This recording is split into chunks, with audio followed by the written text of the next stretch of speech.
Hello friends, आज मैं आप लोगों के साथ डिस्कस करने वाली हूँ क्लास 5 चैप्टर 8 ईवीएस है, जो क्लास 5 चैप्टर 8 सीटेट के लिए बहुत ही महत्वपूर्ण है। तो आप इसको देख लीजिएगा। पिछले वीडियो में हमने चैप्टर 7 डिस्कस किया था। आज के वीडियो में क्लास 5 चैप्टर 8 मच्छरों की दावत चैप्टर डिस्कस करेंगे, जो सीटेट के लिए बहुत ही महत्वपूर्ण है। अगर आप 2026 सीटेट की तैयारी कर रहे हैं तो आप देख लीजिए। 2-3 बूंद खून कांच के स्लाइड पर लेकर मलेरिया का टेस्ट करते हैं।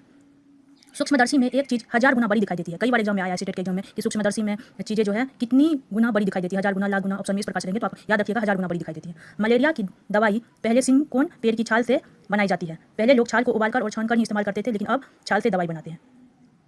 यह भी बहुत ही इंपॉर्टेंट है। मलेरिया की दवाई किस पेड़ से बनाई जाती है? सिंकोन के पेड़ से। सिंकोना के पेड़ से पहले लोग सिंकोना के छाल से बनाई जाती है। ये भी पूछा जाता है, छाल से बनाई जाती है, पत्तों से बनाई जाती है। ऑप्शन में दे दिया जाएगा तो याद रखिएगा छाल से। पहले लोग क्या करते थे? छाल को उबालकर और छान का इस्तेमाल करते थे, अब छाल से दवाई बना जाती है। बहुत ही इंपॉर्टेंट पॉइंट है। उसके बाद देखिए, खून में हीमोग्लोबिन या आयरन की कमी से एनीमिया रोग होता है। ये भी आता है इस चैप्टर में। बहुत सारे इंपॉर्टेंट पॉइंट है, तो आप इसको देख लीजिएगा।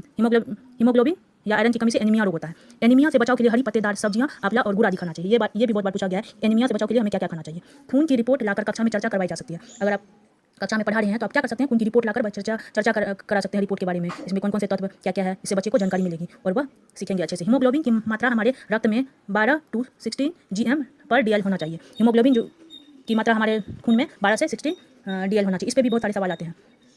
मच्छरों से मलेरिया, डेंगू, चिकनगुनिया रोग होता है। चिकनगुनिया रोग होता है, ये भी बहुत बार पूछा गया था। आप इसको देख लीजिए। जो हाईलाइट किया गया वो तो बहुत ज़्यादा इंपॉर्टेंट है। तो इस चैप्टर में बहुत सारे पॉइंट डिस्कस किए गए हैं, तो आप इसको देख लीजिएगा। 17 नवंबर 2007 दिल्ली नगर निगम के हजारों बच्चों को एनीमिया हो गया था। मक्खियों से पेट की बीमारी होती है। मक्खियों से कैसे और कौन सी बीमारियां फैलती हैं, इन बारे में चर्चा करवाई जा सकती है। बच्चा को क्लास में चर्चा कर सकते हैं कि मक्खी से कौन कौन सी बीमारी फैलती है। अखबार के किसी समाचार रिपोर्ट या इस्तेमाल भी किया जा सकता है। ये पेडागोजी का सेक्शन है। अगर मक्खी से बीमारी कैसे फैलती है, इससे क्या कर सकते हैं आप? समाचार का जो रिपोर्ट है उसका इस्तेमाल कर सकते हैं। तो ये पेडागोजी में पूछा जाता है। रोनाल्ड रॉस ने 16 वर्ष के संघर्ष के उपरांत दिसंबर 1902 में मलेरिया के मच्छरों की खोज की। ये भी पूछा जाता है। मलेरिया के मच्छरों की खोज किसने की और कब की, इसको भी ध्यान में रखिएगा।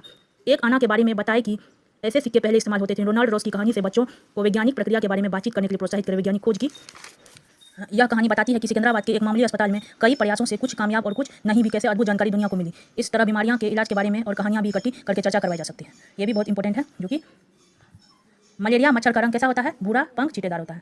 Thank you watching for this video. अगले चैप्टर में हम क्लास 5 चैप्टर 9 के बारे में डिस्कस करेंगे।